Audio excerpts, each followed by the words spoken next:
नमस्कार मैत्रिणींनो, just cook चॅनलमध्ये तुमचं खूप खूप मनापासून स्वागत। आज आपण करणार आहोत उडदाचं वरण। चला तर मग बघूया साहित्य काय काय हवंय ते।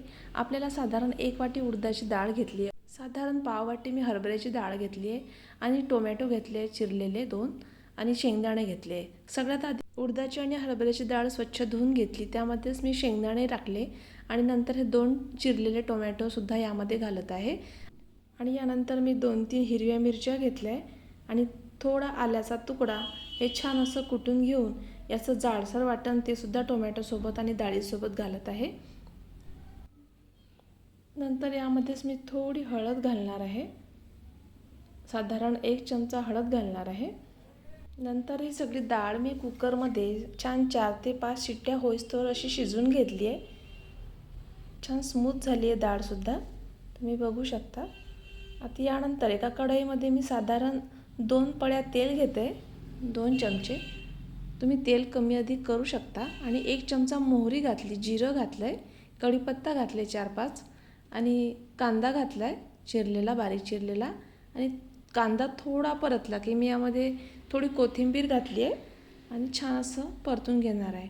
नंतर यामध्ये मी हिरव्या मिरचीचा ठेचा घातलाय, कालच्या व्हिडिओमध्ये मी ठेचा टाकला तोच ठेचा यामध्ये घातलाय मी। थोडी हळद 1 चमचा, 1 चमचा लाल तिखट घातलंय, 1 चमचा जिरे पावडर, 1 चमचा धने पावडर। आता हे सगळे मसाले मी मंद आचेवर परतून घेणार आहे आणि नंतर यामध्ये मी साधारण 1 टोमॅटो बारीक चिरला आणि तो यामध्ये घालून असं परतून घेतलंय। गॅस आपल्याला अगदी मंद ठेवायचा आहे। तुम्हाला हा मसाला कोरडा वाटत असेल तर तुम्ही अर्धा पडी आणखी तेल सुद्धा यामध्ये घालू शकता। मी यामध्ये चवीपुरतं मीठ घातलंय, साधारण 1.5 चमचा मीठ घातलंय। तुम्हाला हा मसाला जास्त कोरडा वाटत असला तर तुम्ही यात आणखी 1 पडी तेल सुद्धा घालू शकता। मला हा थोडा कोरडा वाटला म्हणून मी 1 चमचा यामध्ये तेल घातलंय। आता तेलात छान टोमॅटो शिजले, यामध्ये मी पाव चमचा गरम मसाला घालते आणि छान परतून घेते।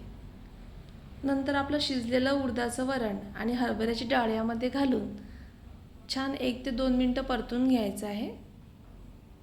तुम्हाला हव्या तेवढ्या प्रमाणात यात पाणी घालून घट्ट पातळ करून घ्यायचं आहे। हे उडदाचं वरण भाकरीबरोबर अतिशय छान लागते, तुम्ही नक्की करून बघा आणि कसं झालं ते कमेंट बॉक्समध्ये मला नक्की कळवा। व्हिडिओ आवडल्यास सबस्क्राईब आणि शेअर करायला विसरू नका।